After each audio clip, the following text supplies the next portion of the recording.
Hi friends, അസ്സലാമു അലൈക്കും. Welcome to J enterprise. അപ്പോൾ ഞാൻ ഇന്ന് വന്നിട്ടുള്ളത് എൻ്റെ പ്രഗ്നൻസി സ്റ്റോറിൻ്റെ പാർട്ട് 3 ആയിട്ടാണ് കേട്ടോ. അപ്പോൾ ഞാൻ എൻ്റെ മക്കളെ 3 മക്കളെ ഉണ്ട് എന്ന് അറിയണ ഒരു നിമിഷത്തെക്കുറിച്ചും അതിൻ്റെ കുറച്ച് കാര്യങ്ങളുമായിട്ട് നിങ്ങളോട് ഇന്ന് ഷെയർ ചെയ്യാൻ വന്നിട്ടുള്ളത്. പാർട്ട് 1ൻ്റെയും പാർട്ട് 2ൻ്റെയും ലിങ്ക് ഞാൻ താഴെ ഡിസ്ക്രിപ്ഷൻ ബോക്സിൽ കൊടുക്കാം കേട്ടോ. എന്നാൽ മാത്രമേ നിങ്ങൾക്ക് അതൊന്ന് കുറച്ചും കൂടി ഒന്ന് ക്ലിയർ ആകുള്ളൂ. അപ്പോൾ നമുക്ക് ഈ വീഡിയോയിലോട്ട് കിടക്കാം. ഇപ്പോൾ 2 വട്ടം അബോഷൻ ചെയ്തതിന് ശേഷം അബോഷനൊക്കെ മാറി അതിൻ്റെ റെസ്റ്റും കാര്യങ്ങളൊക്കെ ചെയ്തു. ഞാൻ 6 മാസത്തോട് റെസ്റ്റ് എടുക്കാൻ പറഞ്ഞിട്ടുണ്ടായിരുന്നു കേട്ടോ ഡോക്ടർ.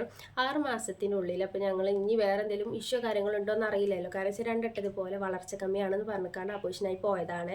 അപ്പോൾ അതുകൊണ്ട് ഇനിയും അങ്ങനെ ഒരു സിറ്റുവേഷൻ ഇല്ലാതിരിക്കാൻ ഡോക്ടറെ പോയിക്കാണ്ട് ഫുള്ളും ചെക്ക് ചെയ്ത് നോക്കാമെന്ന് ഞങ്ങൾ വിചാരിച്ചു കേട്ടോ. അപ്പം അങ്ങനെ ഒരു 5 മാസം റെസ്റ്റ് കഴിയുന്നതിൻ്റെ മുമ്പ് തന്നെ ഒരു 6 മാസത്തെ റെസ്റ്റാണ് പറഞ്ഞിട്ടുണ്ടായിരുന്നത്. ഒരു 5 മാസം ആയപ്പോൾ തന്നെ ഞങ്ങളിവിടെ ഇരുത്തത്തിൽ ഒരു വഹാബ് ഡോക്ടർ ഉണ്ട്, വളാഞ്ചേരിയിലാണ് കേട്ടോ. ഒരു ക്ലിനിക്ക് ഉണ്ട്, വളാഞ്ചേരിയിൽ ഒരു ക്ലിനിക്ക് ഉണ്ട്. അവിടുത്തെ ഡോക്ടറാണ്. എൻ്റെ ജീവിതം മാറ്റിയ ഒരു ഡോക്ടറാണ് കേട്ടോ. ആ ഡോക്ടറിനോട് എത്ര നന്ദി പറഞ്ഞാലും മതി വരില്ല. കാരണം വെച്ചാൽ അത്രക്കും എൻ്റെ ജീവിതത്തിൽ ഇങ്ങനെ ഒരു ഭാഗ്യം ഉണ്ടാവാൻ തന്നെ കാരണം ആ ഒരു ഡോക്ടറിൻ്റെ മുഖേനയാണ് കേട്ടോ. അപ്പോൾ വഹാബ് എന്നാണ് ആ ഡോക്ടറുടെ പേര്. ഡോക്ടറുടെ വൈഫും ഇതേപോലെ ഗൈനക്കോളജിസ്റ്റ് തന്നെയാണ്. 2 പേരും ഒരു ക്ലിനിക്കിലാണ് കേട്ടോ. ഇവിടെ ഈ ഡോക്ടർ എന്ന് പറയുന്നത് ആസ്റ്റർ മിംസ് കോട്ടക്കലിലുള്ള ഡോക്ടറായിരുന്നു. അന്ന് കൺസൾട്ട് ചെയ്യുന്നത് അവിടെ ആയിരുന്നു കേട്ടോ ഡോക്ടർ വർക്ക് ചെയ്തുകൊണ്ടിരിക്കുന്നത്. ഞങ്ങൾ പോയിട്ടുണ്ടായിരുന്നത് വളാഞ്ചേരിയിൽ ഒരു ക്ലിനിക്ക് ഉണ്ടായിരുന്നു. ആ ക്ലിനിക്കൊക്കെയാണ് ഞങ്ങൾ പോയിക്കൊണ്ടിരുന്നത്. ഞങ്ങൾ ആ ഡോക്ടറെ അടുത്തേക്ക് പോയി കാണുന്ന കാര്യങ്ങളൊക്കെ പറഞ്ഞു വെച്ച് ഇങ്ങനെ PCOD ഉണ്ടായിരുന്നു, 2 വട്ടം അബോഷനായി പോയതാണ്, ഇത്രയാണ് ഞങ്ങളുടെ വയസ്സ് എന്നൊക്കെ പറഞ്ഞാണ് ഫുൾ കാര്യങ്ങൾ ഞങ്ങൾ ആ ഡോക്ടറോട് പറഞ്ഞിട്ടുണ്ടായിരുന്നു. കല്യാണം കഴിഞ്ഞിട്ട് ഇത്ര കൊല്ലമായി എന്നൊക്കെ പറഞ്ഞു.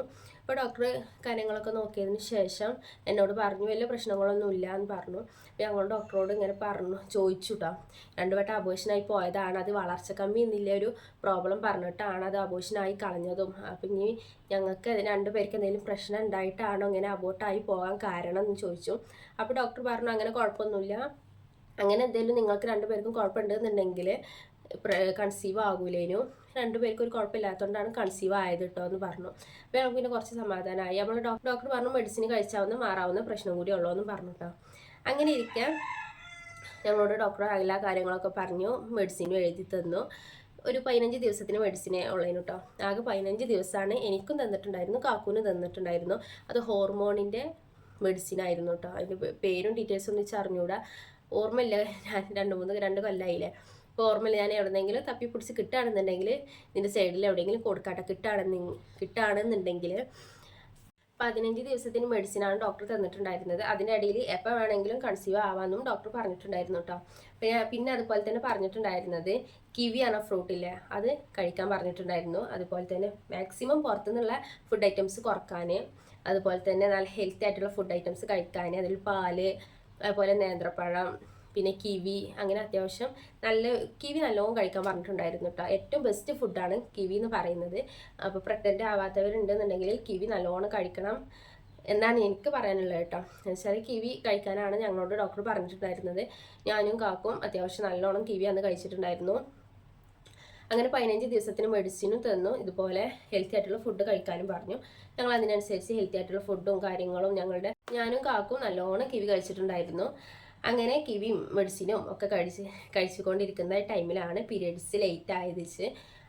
ഞാൻ പീരിയഡ്സ് ലേറ്റ് ആയ ഉടനെ തന്നെ കേട്ടോ, ഡേറ്റ് എന്താണെന്ന് വെച്ചാൽ അന്ന് തന്നെ ഞാൻ കാക്കുവിനോട് ടെസ്റ്റിംഗ് കാർഡ് കൊണ്ടുവരാൻ പറഞ്ഞു. കാരണം വെച്ചാൽ 2 വട്ടം പ്രഗ്നൻ്റ് ആയതാണ് ഞാൻ. അപ്പോൾ ഉണ്ടാവുന്ന മാറ്റങ്ങൾ നമുക്ക് മനസ്സിലാവുമല്ലോ. ഒരു പ്രാവശ്യം പോട്ടേക്ക് 2 പ്രാവശ്യം പ്രഗ്നൻ്റ് ആയതുകൊണ്ട് നമ്മുടെ ശരീരത്തിൽ ഉണ്ടാവുന്ന കുറച്ച് മാറ്റങ്ങളൊക്കെ ഉണ്ടായപ്പോൾ ഞാൻ കാക്കുവിനോട് അപ്പം തന്നെ പറഞ്ഞിട്ടുണ്ടായിരുന്നു. അപ്പോൾ ടെസ്റ്റിംഗ് കാർഡ് കൊണ്ടുവന്നതിന് ശേഷം നമുക്ക് വേഗം ഒന്ന് ടെസ്റ്റ് ചെയ്ത് നോക്കാമെന്ന് പറഞ്ഞു കേട്ടോ. റിസ്ക് എടുക്കാൻ വയ്യല്ല. അപ്പോൾ വേഗം കാക്കു ടെസ്റ്റിംഗ് കാർഡ് കൊടുന്നതിന് ശേഷം പിറ്റേ ദിവസം തന്നെ ഞങ്ങൾ ടെസ്റ്റ് ചെയ്ത് നോക്കി. ആദ്യത്തെ 2 ഞാൻ ടെസ്റ്റ് ചെയ്ത് നോക്കിയത് ഡേറ്റ് കഴിഞ്ഞിട്ട് ഒരു 2 ആഴ്ച 3 ആഴ്ച കഴിഞ്ഞിട്ടാണ് ടെസ്റ്റ് ചെയ്ത് നോക്കിയിട്ടുണ്ടായിരുന്നത്. പക്ഷേ ഇത് ഞാൻ ആ ഡേറ്റ് തെറ്റാനൊന്നും നിന്നില്ല, ആ ഡേറ്റിന് തന്നെയാണ് കേട്ടോ ചെക്ക് ചെയ്ത് നോക്കിയത്. അപ്പോൾ മാഷാ അല്ലാഹ് അൽഹംദുലില്ലാഹ് പോസിറ്റീവായി ഞാൻ കാക്കുവിനോട് പറഞ്ഞു പോസിറ്റീവ് ആയിട്ടുണ്ട് എന്ന് പറഞ്ഞു. അങ്ങനെ പിന്നെ ഞങ്ങളത് വേറെ ആരോടും വിളിച്ച് പറയാൻ നിന്നില്ല കേട്ടോ. ആദ്യത്തെ ഉപ്പാനോടും ഉമ്മാനോടും അതുപോലെ കാക്കുവിൻ്റെ ഉപ്പാനോടും ഉമ്മാനോടും ഒക്കെ പറഞ്ഞിട്ടുണ്ടായിരുന്നു. പക്ഷേ ഇത് ഞങ്ങൾ കൺസീവ് ആവുന്നുണ്ട്, അബോട്ടായി പോവുക, കൺസീവ് ആവുക, അബോട്ടാവുക, അങ്ങനെ ആയപ്പോൾ പിന്നെ ഓലും കൂടി നമുക്ക് സങ്കടപ്പെടുത്തണ്ടല്ലോ എന്ന് വിചാരിച്ചിട്ട് ഞങ്ങൾ ഈ കാര്യം ആരോടും പറഞ്ഞില്ല, പോസിറ്റീവായ കാര്യം പറഞ്ഞില്ല കേട്ടോ. ഇനി പോയിക്കാണ്ട് ഡോക്ടറെ പോയി റിസൾട്ട് ചെയ്യണം. ഡോക്ടറെ അടുത്തേക്ക് പോയി ഡോക്ടറിനോട് കാര്യം പറഞ്ഞു, പോസിറ്റീവ് ആയിട്ടുണ്ട് എന്ന് പറഞ്ഞു കേട്ടോ. അപ്പോൾ എനിക്ക് ഭയങ്കര ടെൻഷനായിരുന്നു. ഇങ്ങനെ പോസിറ്റീവ് ആണെന്ന് പറഞ്ഞപ്പോൾ തന്നെ ഇനി ആദ്യത്തെ 2 അബോർഷനായി പോയതുകൊണ്ട് തന്നെ ആ ഒരു ടെൻഷൻ നല്ലോണം ഉണ്ടായിരുന്നു ഒട്ടിച്ച്. ഇനിയും അത് ആവർത്തിക്കുമോ എന്നുള്ളൊരു പേടി ഉണ്ടായിരുന്നു. അപ്പോൾ ഡോക്ടർ നോർമലായി കണ്ട് പറഞ്ഞു കുഴപ്പമൊന്നുമില്ല, നമുക്ക് 2 ആഴ്ചത്തെ മെഡിസിൻ തരാം, 2 ആഴ്ച മെഡിസിൻ കഴിച്ചതിന് ശേഷം വന്ന് കണ്ട് സ്കാനിങ് ചെയ്ത് നോക്കാം, ഡേറ്റ് സ്കാനിങ് ചെയ്യാമെന്ന് പറഞ്ഞു. എന്നിട്ട് പറഞ്ഞു ബ്ലഡും കൂടി ചെക്ക് ചെയ്യാൻ ഇവിടെ കൊടുത്തിട്ട് പോവുക, എന്നിട്ട് അന്ന് വരുമ്പോൾ ബ്ലഡ് ചെക്ക് ചെയ്ത റിസൾട്ടും കൊണ്ട് വന്നാൽ മതി എന്ന് പറഞ്ഞു കേട്ടോ. അങ്ങനെ 2 ആഴ്ച എന്ന് പറയുന്നത് എനിക്കെന്ന് പറയുമ്പോൾ 2 ആഴ്ച ഭയങ്കര ഇമ്പോർട്ടൻ്റ് ആയിട്ടുള്ളൊരു 2 ആഴ്ചയാണ് കേട്ടോ. അതെങ്ങനെ തള്ളി നീക്കിയത് എന്നറിയില്ല. കാരണം വെച്ചാൽ കുട്ടിക്ക് എന്തെങ്കിലും പ്രശ്നം ഉണ്ടോ എന്ന് നമ്മളെ ഈ സ്കാനിങ് ചെയ്താൽ മാത്രമേ അറിയുള്ളൂ. അപ്പോൾ അതറിയാത്തതുകൊണ്ട് വെച്ച് ഭയങ്കര ഒരു ടെൻഷൻ ഉണ്ടായിരുന്നു. ഞാൻ നല്ല മാക്സിമം റെസ്റ്റ് എടുത്തിട്ടായിരുന്നു ഈ 2 ആഴ്ച പൊയ്ക്കൊണ്ടിരുന്നത് കേട്ടോ. ഞാൻ എൻ്റെ വീട്ടിലായിരുന്നു, നല്ല റെസ്റ്റും കാര്യങ്ങളും നല്ല ഹെൽത്തി ആയിട്ടുള്ള ഫുഡ് മാത്രം കഴിച്ച് അങ്ങനെ ആയിരുന്നു പോയിക്കൊണ്ടിരുന്നത്. മെഡിസിനൊക്കെ നേരത്തെ കഴിച്ച് കണ്ട് അങ്ങനെ 2 ആഴ്ച കഴിഞ്ഞതിന് ശേഷം ഞങ്ങൾ സ്കാനിങ് സെൻറ്ററിലേക്ക് പോവുകയാണ്. ഈ ഒരു ക്ലിനിക്കിൽ തന്നെയാണ് കേട്ടോ, ഡോക്ടർ തന്നെയാണ് സ്കാനിങ്ങും ഉള്ളത്, ഡോക്ടർ തന്നെയാണ് സ്കാനിങ് ചെയ്യുന്നതും. അതുകൊണ്ട് തന്നെ നമ്മളപ്പോൾ ആരാണ് ഉള്ളതെന്നുണ്ടെങ്കിൽ ഹസ്ബൻഡ് ആണെങ്കിലും നമ്മുടെ ഉമ്മയാണെന്നുണ്ടെങ്കിലും ഒക്കെ അവർക്കും കൂടി കാണാൻ കഴിയും കേട്ടോ, നമ്മളെ കുട്ടീനെയും എല്ലാവരും കാണാൻ കഴിയും. അപ്പം നല്ലൊരു കാര്യമാണെന്ന് വെച്ച് തോന്നുന്നത് കേട്ടോ. എല്ലായിടത്തും ചിലയിടത്തൊക്കെ വെച്ചാൽ ഹോസ്പിറ്റലിൽ വേറെ ഡോക്ടർ വേറെ അങ്ങനെ സ്കാനിങ് ചെയ്യുന്നത് വേറെയൊക്കെ ആയതുകൊണ്ട് ഭയങ്കര കൺഫ്യൂഷൻ ആയിരിക്കണം. ഇത് നമ്മളെ നോക്കുന്ന ഡോക്ടർ തന്നെയാണ് സ്കാനിങ്ങും ചെയ്യുന്നത് ഒക്കെ ആയതുകൊണ്ട് ഭയങ്കര ഒരു നല്ല കാര്യമായിട്ടാണ് എനിക്ക് തോന്നുന്നത്. ഇപ്പം എന്നാൽ സ്കാനിങ് ചെയ്യാൻ പോകാമെന്ന് പറയുകയാണെങ്കിൽ ഞങ്ങൾ പോയിക്കൊണ്ടിരിക്കുന്ന സമയത്തൊക്കെ ഞാനും കാക്കും മാത്രമേ ഉള്ളൂ. പിച്ചും ഈ ഒരു 2 അബോർഷനായി പോയതുകൊണ്ട് തന്നെ സ്കാനിങ് എന്ന് കേൾക്കുമ്പോൾ തന്നെ അത്യാവശ്യം പേടിയുണ്ടായിരുന്നു കേട്ടോ. ഇനിയിപ്പോൾ സ്കാനിങ് ചെയ്യുന്നതിന് പേടിയല്ല, അതിൻ്റെ റിസൾട്ട് ആലോചിച്ചിട്ടാണ് പേടിയുള്ളത്. എന്നുവെച്ചാൽ ഇനി 2 അബോർഷനായി പോയതുകൊണ്ട് ഞാൻ അതേപോലെ തന്നെ ആവും, കുട്ടികൾക്ക് വളർച്ച കമ്മി ഉണ്ടെന്നിട്ട് പറയുമോ, അങ്ങനെയൊക്കെ ഒരു ടെൻഷൻ ഉണ്ടായിരുന്നു വെച്ച്. അപ്പോൾ ഞങ്ങൾ നേരെ പോയി. ആ സമയത്തൊക്കെ കാക്കുവിനെ സമാധാനപ്പെടുത്താൻ പറയാണ്, കണ്ടുകൊണ്ട് നമുക്ക് പഠിച്ചോനെ നമുക്ക് 3 കുട്ടികളൊപ്പം തന്നാലോ എന്നൊക്കെ പറഞ്ഞിട്ടുണ്ടായിരുന്നു കേട്ടോ. ഞാൻ കാക്കുനെ കളിയാക്കി പറഞ്ഞേ 3 കിട്ടിയില്ലെങ്കിലും വേണ്ടിയില്ല, ഒന്നിനെങ്കിലും പഠിച്ചോനും തന്ന് കിട്ടിയാൽ മതിനു, 3 ഒന്നും ആഗ്രഹമില്ല, എന്നാലും ഒന്നിനെങ്കിലും ഒരു കുഴപ്പമില്ലാത്തൊരു കുട്ടീനെങ്കിലും പഠിച്ചാൽ തന്നാൽ മതിയെന്ന് എന്നിട്ട് എൻ്റെ മനസ്സിൽ കാക്കുവിന് ടെൻഷൻ നല്ലോണം ഉണ്ടായിരുന്നു. പക്ഷേ എന്നെ അറിയിച്ചാതെ വെക്കാനാണ് കാക്കു അന്ന് അങ്ങനെ പറഞ്ഞത്, നമുക്ക് പഠിച്ച 3 കുട്ടികളൊപ്പം തരും എന്നൊരു ടോക്ക് കാക്കു പറഞ്ഞിട്ടുണ്ടായിരുന്നു കേട്ടോ. അങ്ങനെ ഇരിക്കെ ഞങ്ങൾ സ്കാനിങ് സെൻറ്ററിലേക്ക് ഹോസ്പിറ്റലിലേക്ക് എത്തിയതിന് ശേഷം നമ്മൾ ഡോക്ടറെ കൺസിഡർ ചെയ്യാൻ OP ടിക്കറ്റ് എടുക്കണം. അപ്പോൾ OP ടിക്കറ്റ് എടുക്കുന്ന കൂട്ടത്തിൽ തന്നെ ഞങ്ങളോട് പറഞ്ഞു അന്ന് ബ്ലഡ് ചെക്ക് ചെയ്യാൻ കൊടുത്തിട്ടില്ലായിരുന്നു, അതും കൂടി വാങ്ങിക്കാണ്ട് വന്നോളൂ കേട്ടോ എന്ന് പറഞ്ഞു.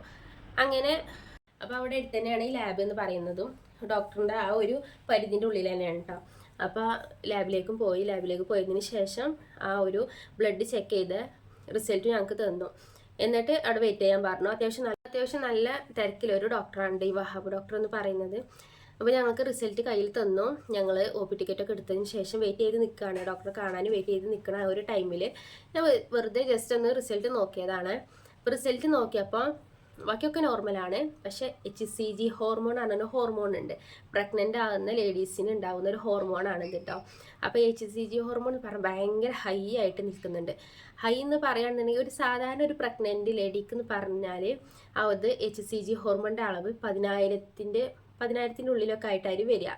ഞാൻ സെർച്ച് ചെയ്യുന്ന സമയത്ത് കണ്ടതാണ് കേട്ടോ. അപ്പോൾ ഒരു 10,000-ൻ്റെ ഉള്ളിലായിരിക്കും വരിക. പക്ഷേ എനിക്കെന്ന് പറയുന്നത് അതൊരു 1,00,000-ന് മുകളിലുണ്ടായിരുന്നു. അപ്പോൾ ഞാൻ വിചാരിച്ചു എന്താ HCG ഹോർമോൺ ഇത്രയും കൂടാൻ കാരണം എന്താണെന്ന് അറിയില്ലല്ലോ. അപ്പോൾ ഞാൻ അപ്പം തന്നെ ഡോക്ടറെ കാണാൻ കുറേ ആൾക്കാർ അവിടെ വന്നിട്ട് നിൽക്കുന്നുണ്ട്. അതുകൊണ്ട് തന്നെ ഞങ്ങൾ കുറച്ച് കഴിഞ്ഞിട്ട് കറണ്ട് പോയിട്ടോ. ഞാൻ കറണ്ട് വരാൻ കാത്തുനിന്നാൽ മക്കളപ്പം തന്നെ എണീക്കും, അതുകൊണ്ടാണ് ഇപ്പം തന്നെ പറഞ്ഞ് തീർക്കുന്നത് കേട്ടോ. അപ്പം അങ്ങനെ ആയിക്കാണ്ട് എൻ്റെ HCG ഹോർമോൺ എന്ന് പറയുന്നത് 1,00,000-ന് മുകളിലുണ്ടായിരുന്നു. അപ്പോൾ ഞാൻ വിചാരിച്ചു എന്താ ഇപ്പം ഇത്രയും കൂടുതൽ ഉണ്ടാവാൻ കാരണം എന്താണെന്ന് അറിയില്ലല്ലോ. അപ്പം നമ്മളെ ആദ്യത്തെ ഡോക്ടർ പറഞ്ഞ പോലെ തന്നെ യൂട്യൂബ് ഗൂഗിളൊക്കെ ഞാൻ പോയി സെർച്ച് ചെയ്തു. അപ്പോൾ സെർച്ച് ചെയ്തപ്പോൾ അതിൽ 2 കാര്യങ്ങളാണ് പറഞ്ഞിട്ടുണ്ടായിരുന്നത്. ഒന്ന്, PCODൻ്റെ മെഡിസിൻ കഴിക്കുന്നവർക്ക് ഇതേപോലെ HCG ഹോർമോൺ ഭയങ്കര ഹൈ ആയിരിക്കും കേട്ടോ. അതുപോലെ തന്നെ ട്വിൻസോ അല്ലെങ്കിൽ ട്രിപ്ലെറ്റ്സോ പ്രഗ്നൻ്റ് ആയിരിക്കുന്ന ലേഡീസിനും ഇതുപോലെ HCG ഹോർമോൺ ഇത്രയ്ക്കും ഹൈ ആയിട്ടുണ്ടാകും. അപ്പോൾ ഞാൻ വിചാരിച്ചു ട്വിൻസും ട്രിപ്ലെറ്റ്സും എന്തായാലും ആവില്ല, കാരണം വെച്ചാൽ എൻ്റെ ഫാമിലിയിൽ ട്വിൻസ് ഇല്ല, കാക്കുവിൻ്റെ ഫാമിലിയിലും ട്വിൻസ് ഇല്ല. നമ്മൾക്ക് ചാൻസ് കൂടുതൽ ഈ ട്വിൻസ് ഉണ്ടാവാൻ ചാൻസ് കൂടുതൽ ഫാമിലിയിൽ ആർക്കെങ്കിലും ഒക്കെ ഉണ്ടെന്നുണ്ടെങ്കിൽ ചാൻസ് കൂടുതലാണല്ലോ. അപ്പോൾ അതായിരിക്കില്ല. അപ്പോൾ ഞാൻ പിന്നെ വിചാരിച്ചിരുന്ന PCOD ഉണ്ടായിരുന്ന ആളല്ലേ, ചിലപ്പോൾ അതിൻ്റെ എന്തെങ്കിലും ഇതുകൊണ്ടായിരിക്കാം HCG ഹോർമോൺ ഹൈ ആയിട്ടുള്ളത് വിചാരിച്ചു. അങ്ങനെ ഞങ്ങളെ നമ്പർ എത്തി, ഞങ്ങൾ ഡോക്ടറെ പോയി കണ്ട് കൺസിഡർ ചെയ്യാൻ പോവാണ്. അപ്പോൾ ഡോക്ടറിനോട് പറഞ്ഞു കുഴപ്പമൊന്നുമില്ല, ഡോക്ടറെ ഇതുവരെ കുഴപ്പമൊന്നുമില്ലാതെ പോയിട്ടുണ്ട്. അപ്പോൾ ഡോക്ടർ പറഞ്ഞു എന്നാൽ ബ്ലഡ് റിസൾട്ട് ഒന്ന് കാണിച്ചു തരുമെന്ന് പറഞ്ഞു, കൊടുത്തു. അപ്പോൾ ചെക്ക് ചെയ്തപ്പം ഡോക്ടറും അത്ര വലിയ പ്രശ്നമോ കാര്യങ്ങളൊന്നും പറഞ്ഞില്ല. അപ്പോൾ ഞാൻ പറഞ്ഞു HCG ഹോർമോൺ കുറച്ച് ഹൈ ആണെന്ന് പറഞ്ഞു. അപ്പോൾ ഡോക്ടർ പറഞ്ഞു അതിന് കുഴപ്പമൊന്നുമില്ല എന്നൊക്കെ പറഞ്ഞു കേട്ടോ. അങ്ങനെ ഞങ്ങൾ സ്കാനിങ് ചെയ്ത് നോക്കാം നമുക്ക് എന്ന് പറഞ്ഞാൽ സ്കാനിങ് ചെയ്ത് നോക്കുകയാണ്. അങ്ങനെ സ്കാനിങ് ചെയ്യാൻ ഞാൻ കടന്നതിന് ശേഷം സ്കാനിങ്ങിനെ ഓരോന്ന് ചെയ്തുകൊണ്ടിരിക്കുകയാണ് കേട്ടോ. അപ്പോൾ ഡോക്ടർ പറഞ്ഞു, ഞാൻ ഡോക്ടറോട് ചോദിച്ചു കുഴപ്പമൊന്നുമില്ലല്ലോ ഡോക്ടറെ എന്ന് ചോദിച്ചു. അപ്പോൾ കുഴപ്പമൊന്നുമില്ല, കുട്ടി നല്ല ഹെൽത്തി ആയിട്ടുള്ള കുട്ടിയാണ്. അപ്പോൾ കാക്കുവിനും കാണിച്ചു കൊടുത്തു കേട്ടോ, കുട്ടീനെ കാണിച്ചു കൊടുത്തു. ഇങ്ങനെയാണ് കുട്ടി ഇതാക്കണു, ഇതാണ് കുട്ടീൻ്റെ ഒരു ഷേപ്പ് ഇപ്പോൾ വന്നിട്ടുള്ളത്, കുഴപ്പമൊന്നുമില്ല കേട്ടോ എന്നൊക്കെ പറഞ്ഞു. കുട്ടീൻ്റെ വളർച്ചയ്ക്കും പ്രശ്നമൊന്നുമില്ല, ഹാർട്ട് ബീറ്റ് വന്നിട്ടുണ്ട്, എല്ലാ കാര്യങ്ങളും പറഞ്ഞു കേട്ടോ. അങ്ങനെ അതും ഇപ്പോൾ ഞങ്ങളോട് ഈ പറയുന്ന സമയത്ത് തന്നെ ഡോക്ടർ ഇങ്ങനെ സ്കാനിങ് ചെയ്തുകൊണ്ടിരിക്കുകയാണ് കേട്ടോ. അപ്പോൾ പെട്ടെന്ന് ഡോക്ടർ ഞങ്ങളോട് പറഞ്ഞു ഇങ്ങനെ ഒരു പ്രശ്നം ഉണ്ട് എന്ന് പറഞ്ഞു. അപ്പോൾ തന്നെ ഇന്ത്യയും കാക്കുൻ്റെ പകുതി ജീവൻ അവിടെ പോയി. എന്നുവെച്ചാൽ ഇതുവരെ ഡോക്ടർ പറഞ്ഞു കുട്ടിക്ക് ഒരു കുഴപ്പമില്ല എന്ന് പറഞ്ഞു, പിന്നെ ഇതാ പറയുന്നു പ്രശ്നം ഉണ്ട് എന്നും പറയുന്നുണ്ട്. അപ്പോൾ ഞങ്ങൾ വിചാരിച്ചു എന്താ ഇപ്പോൾ പ്രശ്നം എന്ന് വിചാരിച്ച് കാണ്ട് ഞങ്ങൾ ഡോക്ടറിനോട് ചോദിച്ചു. അപ്പോഴാണ് ഡോക്ടർ ഞങ്ങളോട് പറഞ്ഞത് കുട്ടീൻ്റെ ഒപ്പം തന്നെ 2 മുഴ, അതായത് ഗർഭാശയ മുഴ ഉണ്ടായിക്കൊണ്ടിരിക്കുന്നുണ്ട്. അതിങ്ങനെ കുട്ടി വളരുന്നതിനനുസരിച്ച് അതും വളരും. അപ്പോൾ കുട്ടീനെ നമ്മൾ എന്നാണോ പുറത്ത് എടുക്കുന്നത് വെച്ചാൽ പ്രസവിച്ച് പോരുമല്ലോ, ആ ഒരു ടൈമിൽ തന്നെ ഓപ്പറേഷൻ ചെയ്തിക്കാണ്ട് ഈ ഒരു 2 മുഴയും കൂടി എടുത്ത് മാറ്റേണ്ടി വരും എന്ന് പറഞ്ഞു കേട്ടോ. അപ്പോൾ ഞങ്ങൾ ഡോക്ടർ പറഞ്ഞു ആയിക്കോട്ടെ കുഴപ്പമൊന്നുമില്ല, കുട്ടിക്ക് കുഴപ്പമൊന്നുമില്ലല്ലോ എന്ന് ചോദിച്ചു. കുട്ടിക്ക് കുഴപ്പമൊന്നുമില്ല, കുട്ടി നല്ല ഹെൽത്തി ആയിട്ടുള്ള കുട്ടിയാണ്, കൂടി ഈ ഒരു മുഴയും കൂടി വരുന്നുള്ളൂ എന്ന് മാത്രം എന്ന് പറഞ്ഞു കേട്ടോ. അപ്പോൾ ഞങ്ങൾ പറഞ്ഞ കുഴപ്പമൊന്നുമില്ല, ഞങ്ങൾക്ക് വലിയ പ്രശ്നമൊന്നുമില്ല എന്ന് പറഞ്ഞു. അപ്പോൾ ഞങ്ങൾ ചോദിച്ചു അതിന് മുമ്പ് കുട്ടി ഒന്ന് വളർച്ച ആവുന്നതിന് മുമ്പ് തന്നെ പെട്ടെന്ന് അത് എടുത്ത് കളയാൻ പറ്റുമോ എന്ന് ചോദിച്ചപ്പോൾ ഡോക്ടർ പറഞ്ഞു അങ്ങനെ പറ്റൂല, കുട്ടീൻ്റെ ഒപ്പം തന്നെ വളർന്ന് വരികയെന്ന് പറഞ്ഞു. പിന്നെ അപ്പോഴൊക്കെ ഈ ഡോക്ടർ നിങ്ങൾ സ്കാനിങ് ചെയ്തുകൊണ്ടേ ഇരിക്കാമെന്ന് ഞങ്ങൾ ഡോക്ടറിനോട് ഇങ്ങനെ സംസാരിക്കുന്നുണ്ട്. ഡോക്ടർ ഞങ്ങളോട് തിരിച്ച് റിപ്ലൈ തരുന്നുണ്ട്. പക്ഷേ ഡോക്ടർ ഇതിങ്ങനെ സ്കാനിങ് ചെയ്തുകൊണ്ടിരിക്കുക കേട്ടോ. അത് കഴിഞ്ഞതിന് ശേഷം ഡോക്ടർ ഒന്ന് ചിരിച്ചിക്കാണ്ട് ചോദിച്ചു, കാക്കുവിനോട് ചോദിച്ചു നിങ്ങൾക്ക് എത്ര വട്ടം അബോഷനായി പോയിട്ടുണ്ടോ ചോദിച്ചു. അപ്പോൾ കാക്കു പറഞ്ഞു 2 വട്ടം അബോഷനായി പോയിട്ടുണ്ട്, ടെൻഷനായി കാണാട്ടോ പറയുന്നത്, 2 വട്ടം അബോഷനായിട്ടുണ്ട് എന്ന് പറഞ്ഞു. എന്നിട്ട് ഡോക്ടർ വന്നിട്ട് നല്ലോണം ഒന്ന് പൊട്ടിച്ചിരിച്ചിക്കാണ്ട് പറഞ്ഞു അൽഹംദുലില്ലാ നിങ്ങൾക്ക് 3 കുട്ടികളാണ് കേട്ടോ എന്ന് പറഞ്ഞു. അപ്പോൾ ഞങ്ങൾക്ക് 2 പേർക്കും ഉണ്ടായിരുന്ന സന്തോഷം എന്ന് പറഞ്ഞറിയിക്കാൻ കഴിയാത്തൊരു സന്തോഷമാണ്. അപ്പോൾ ഡോക്ടർ ഇത് 3 കുട്ടികളാണെന്ന് പറഞ്ഞപ്പോൾ തന്നെ ഞാൻ നേരെ കാക്കുവിനെ മുഖത്ത് നോക്കിയത്. കാക്കു ഞങ്ങൾ പോയിക്കൊണ്ടിരിക്കുന്ന സമയത്ത് കാക്കു പറഞ്ഞൊരു സംസാരമുണ്ട്, ഇതുപോലെ എനിക്ക് കണ്ടാൽ നമുക്ക് 3 കുട്ടികളൊപ്പം പഠിച്ചോ തരും എന്ന് പറഞ്ഞിട്ടുണ്ടായിരുന്നു കേട്ടോ. അപ്പോൾ ഞാൻ കാക്കുവിനോട് പറഞ്ഞു നിങ്ങൾ പറഞ്ഞ പോലെ തന്നെ ആയോ എന്ന് ചോദിച്ചു കേട്ടോ.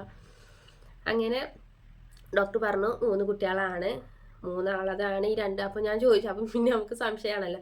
അപ്പോൾ ഞാൻ ചോദിച്ചു അപ്പോൾ ഈ 2 മുഴ എന്ന് പറയുന്നത് ചോദിച്ചു. അപ്പോൾ 2 മുഴ അല്ലാതെ കുട്ടികളായിരുന്നു. ഞാൻ പിന്നെ ഒന്നുകൂടി സ്കാനിങ് ചെയ്ത് നോക്കിയപ്പോഴാണ് ക്ലിയർ ആയത്. കാരണം വെച്ചാൽ 3 മാസമൊന്നും ആയിട്ടില്ല, നമുക്ക് 2 മാസമൊക്കെ ആയിട്ടുള്ളൂ. അപ്പോൾ അത്രയ്ക്കും നല്ല ക്ലിയർ ആകൂല അത്.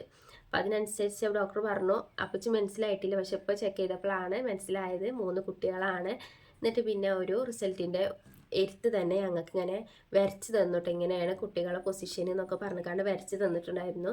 അതിൻ്റെ ഒരു ഫോട്ടോ കിട്ടുകയാണെന്നുണ്ടെങ്കിൽ എൻ്റെ വീട്ടിലാണ് അതുള്ളത്, കിട്ടുകയാണെന്നുണ്ടെങ്കിൽ ഇതിൻ്റെ സൈഡിൽ എവിടെയെങ്കിലും ഒന്ന് കൊടുക്കാട്ടോ. പിന്നെ ഇങ്ങനെ ട്രിപ്ലെറ്റ്സ് ആണ് എന്ന് പറഞ്ഞു. ആദ്യമായിട്ടാണ് ഞാൻ ഈ ട്രിപ്ലെറ്റ്സ് എന്ന വാക്ക് അവിടെ കേൾക്കുന്നത്. നമ്മൾ ഇരട്ടക്കുട്ടികൾക്ക് ട്വിൻസ് ആണെന്ന് പറയും, അതുപോലെ ട്രിപ്ലെറ്റ്സ് 3 കുട്ടികൾ പറഞ്ഞാൽ അന്നൊന്നും അത്ര വലിയ പോപ്പുലറായി നിൽക്കില്ല. ഇപ്പോൾ എല്ലാ അത്യാവശ്യം കുറച്ചൊക്കെ ആൾക്കാർക്ക് ഇതുപോലെ ട്വിൻസിനെ പോലെ തന്നെയാണ് ഈ ട്രിപ്ലെറ്റ്സും പറയുന്നത് കേട്ടോ. ആരോ ഒരാൾ നീച്ചിട്ടുണ്ട്, വാതിൽ തുറന്ന് വരുന്നുണ്ട് കേട്ടോ. അപ്പോൾ ആയുഷ് എണീറ്റിട്ടുണ്ട്. അപ്പോൾ അങ്ങനെ ഇവള് 3ാമത്തെ ആളാണ് കേട്ടോ. ഇങ്ങനെ ട്രിപ്ലെറ്റ്സ് ആണെന്ന് പറഞ്ഞു. അപ്പോൾ പിന്നെ നമുക്കും ബാക്കിയുള്ള സംശയങ്ങളൊക്കെ എന്താ വെച്ചാൽ ഇനിയിപ്പോൾ പിന്നെ ഞാൻ ഡോക്ടറോട് സംശയം ചോദിച്ചത് സയാമിസ് ഇരട്ടകളാവോ എന്ന് ചോദിച്ചിട്ടുണ്ടായിരുന്നു കേട്ടോ. കാരണം വെച്ചാൽ അത്രക്കും ടെൻഷനാണല്ലോ. ഈ സയാമിസ് എന്ന് പറയുമ്പോൾ ഒട്ടി പിടിച്ചിക്കാണ്ടില്ല ആൾക്കാരെയാണ് സയാമിസ് എന്ന് പറയാം കേട്ടോ. അപ്പോൾ ഈ സയാമിസ് ആകുമോ എന്ന് ഞാൻ ചോദിച്ചിട്ടുണ്ടായിരുന്നു. 3 പേരുണ്ടെന്ന് പറഞ്ഞപ്പോൾ അങ്ങനെ ഒരു ടെൻഷൻ വന്നിട്ടുണ്ടായിരുന്നു. അപ്പോൾ ഡോക്ടർ പറഞ്ഞു 3 പേരായതുകൊണ്ട് വലിയ കുഴപ്പമൊന്നുമില്ല, 3 പേരും 3 പ്ലാസൻ്റ്, അതായത് ഈ മറുപ്പിള്ള ഉണ്ടല്ലോ അത് 3 വെവ്വേറെയാണ്. അതുപോലെ തന്നെ 3 പേർക്കും ഒരു കിടക്കുന്ന സാക്ക്, അതായത് ആ സഞ്ചി ഒരു വെവ്വേറെയാണ്. അതുകൊണ്ട് കുഴപ്പമൊന്നുമില്ല, കുട്ടികൾ നല്ല നോർമലായിട്ടുള്ള നല്ല ഹെൽത്തി ആയിട്ടുള്ള കുട്ടികളായിരിക്കും എന്ന് പറഞ്ഞു കേട്ടോ. പോവാ. അപ്പോൾ കുട്ടികൾക്ക് കുഴപ്പമൊന്നും ഉണ്ടാവില്ല, അല്ല ഹെൽത്തി ആയിട്ടുള്ള കുട്ടികളായിരിക്കും എന്നാണ് അന്ന് ഡോക്ടർ പറഞ്ഞിട്ടുണ്ടായിരുന്നത്. അതാണ് ഞാൻ 3 മക്കളാണെന്ന് അറിഞ്ഞ ഒരു നിമിഷം കേട്ടോ. ഭയങ്കര ഹാപ്പി ആയിരുന്നു. പഠിച്ചവനോട് ഞാൻ ഒരു കുട്ടിക്ക് വേണ്ടി, ഹെൽത്തി ആയിട്ടുള്ള ഒരു കുട്ടിക്ക് വേണ്ടിയാണ് ചോദിച്ചിട്ടുണ്ടായിരുന്നത്. പഠിച്ചവനെ വെച്ച് 2 വട്ടം അബോഷനായി പോയ കുട്ടികളും കൂടി ഈ ഒരു പ്രഗ്നൻസിയിൽ തന്നു കേട്ടോ. അങ്ങനെ ഞാൻ 3 കുട്ടികളുടെ ഉമ്മയായി. ഇനി ഇതിൻ്റെ പാർട്ട് 4 ആയിട്ട് ഞാൻ ഇൻഷാല്ല മറ്റൊരു വീഡിയോ ആയിട്ട് വരുന്നുണ്ട്. അപ്പോൾ ഞാൻ കുറച്ചും കൂടി പറയണമെന്നാണ് വിചാരിച്ചിരുന്നത്, പക്ഷേ കുട്ടി എണീറ്റുകൊണ്ട് ഇവിടെ ഇപ്പോൾ ഈ വീഡിയോ സ്റ്റോപ്പ് ആക്കാൻ കേട്ടോ. അപ്പോൾ ഇതിൻ്റെ പാർട്ട് 4 ആയിട്ട് ഇൻഷാല്ല ഞാൻ വരുന്നുണ്ട്. അപ്പോൾ അതിൽ പറയുന്നത് ഇനി കുറച്ച് ഹൈ റിസ്ക് പ്രഗ്നൻസി ആണ്. വയസ്സ് എന്ന് പറയുന്നത് അന്ന് 20 വയസ്സേ ആയിട്ടുള്ളൂ കേട്ടോ. അപ്പോൾ വയസ്സ് വെച്ച് കാണ്ടും പ്രഗ്നൻസി ട്രിപ്ലെറ്റ്സ് ആയതുകൊണ്ടും ഹൈ റിസ്ക് ആയതുകൊണ്ടും കുറച്ച് റിസ്ക് എലമെൻറ്റ്സ് ഒക്കെ ഉണ്ട്. അപ്പോൾ ഡോക്ടർ അതൊക്കെ പറഞ്ഞു തന്നിട്ടുണ്ടായിരുന്നു, അതെന്തൊക്കെയാണെന്നുണ്ടെങ്കിലും. അതുപോലെ തന്നെ ഡോക്ടർ പറഞ്ഞ മറ്റു കുറച്ച് ഡീറ്റെയിൽസ് ആയിട്ടാണ് പറഞ്ഞു തരാനുണ്ട് കേട്ടോ. അപ്പോൾ ഇൻഷാ അല്ലാഹ് ഞാൻ അതുമായിട്ട് വരുന്നുണ്ട്. അപ്പോൾ അതുവരേക്കും ബൈ. അസ്സലാമു അലൈക്കും.